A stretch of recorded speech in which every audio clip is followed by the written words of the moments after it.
ఈరోజు రాష్ట్రంలో ప్రజలు వరదలతో అల్లాడిపోతుంటే రైతులు ప్రజలు అందరూ కూడా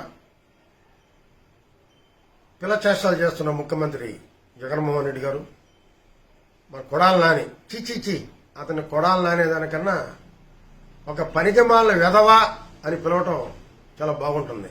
ఎందుకంటే ఈరోజు తను ఎప్పటి నుంచో చూస్తున్నావు, నోట్లో వస్తే బూతులు. ఒక ముఖ్యమంత్రిగా ఉండి నువ్వు అటు తగ్గించాల్సింది పోయి నువ్వు ఇంకా ఆనందిస్తున్నావంటే నువ్వు ముఖ్యమంత్రివే లేదంటే సన్యాసివే అని అడుగుతున్నా జగన్మోహన్ రెడ్డిని.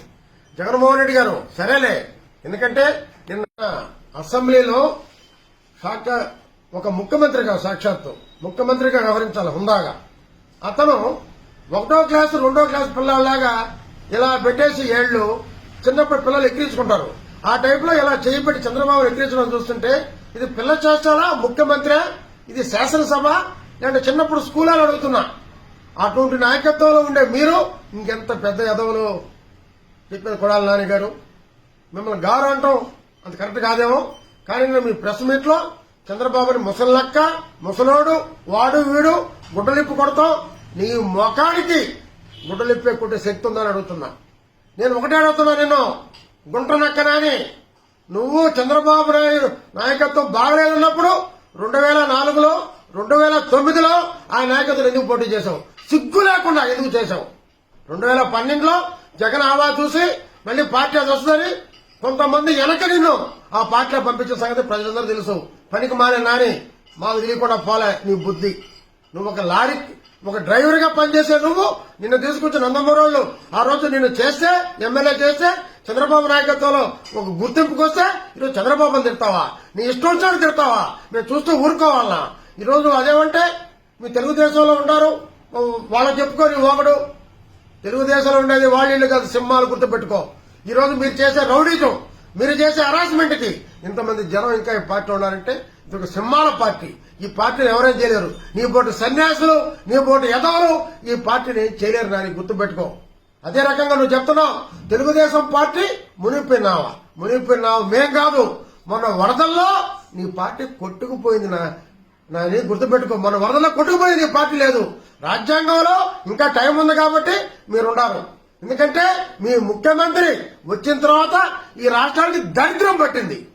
మొత్తం కరోనా తోటి వ్యాధులు, వర్షాలు లేని పరిస్థితుల్లో వర్షాలు రావటం, రైతులు నాశనం అయిపోవటం, వరిధాన్యం పోవటం, ఇళ్లు కూలిపోవటం, ఇళ్లలోకి నీళ్లు రావటం, ఇళ్లు మునిగిపోవటం, ప్రజలు సర్వనాశనం అయిపోయారు మీ నాయకుడు వచ్చిన తర్వాత. దరిద్రం పట్టిందా లేదా చెప్పు పనికి మాలిన నాని.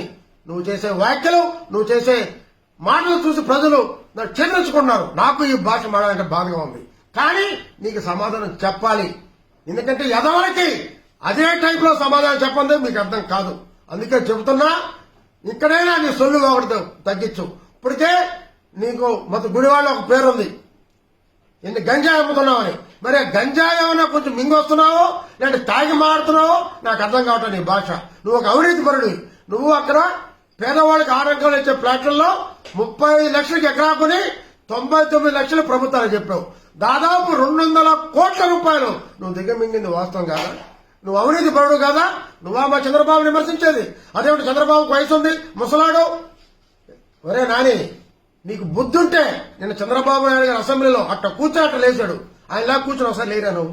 లేయి, ఆయనలా కూర్చొని లేయి. అది ఆయనలో ఉండే వయసు కాదు, మనిషిలో ఎంత యాక్టివ్ ఉంది, మనిషి ఎంత హుషారుకున్నాడు అనేది కావాలి. కానీ గుర్తుపెట్టుకో, ఎప్పటికీ చంద్రబాబు నాయుడు ప్రజల మనిషి. తెలుగుదేశం పార్టీ పట్ల ప్రజలున్నారు. 2002 సంవత్సరాల్లో 2023 జనవరిలో ఎన్నికలు వస్తాయి. అయితే మీకు కనీసం 2-3 సీట్లు కూడా రావు. ప్రజలు సిద్ధంగా ఉన్నారు మిమ్మల్ని ఓడించడానికి. మీ భాష, మీ అవినీతి, మీ రౌడీజాన్ని అంతమంది సిద్ధంగా ఉన్నారు.